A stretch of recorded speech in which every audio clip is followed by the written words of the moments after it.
ഓം ശ്രീ ഗുരുഭ്യോ നമ. ആദ്യകാലങ്ങളിൽ അമ്മയുടെ തിരുനാളിൽ ആശ്രമത്തിലെത്തുന്നത് 10-30 ആളുകൾ, പിന്നെ ഗ്രാമീണരും. പൊടുന്നനെയാണ് മാറ്റമുണ്ടായത്. ആയിരക്കണക്കിന് ആളുകൾ തിരുനാളിലെത്താൻ തുടങ്ങി. അത് കണ്ടപ്പോൾ അന്തേവാസിയായ ആദ്യകാലത്തെ ഒരു ഭക്തന് അസ്വസ്ഥത. അമ്മയെ സ്വതന്ത്രമായി കിട്ടുകയില്ലല്ലോ.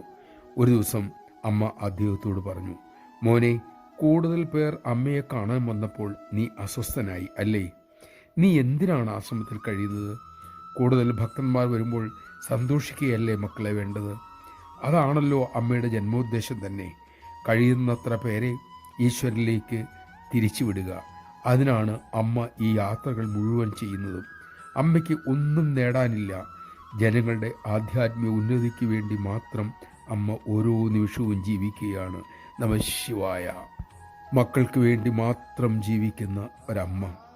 അമ്മയ്ക്ക് വേണ്ടി മാത്രമായി ജീവിക്കാൻ നമുക്ക് സാധിക്കട്ടെ. അതിനുള്ള കാര്യത്തിനായി നമുക്ക് അമ്മയോട് പ്രാർത്ഥിക്കാം.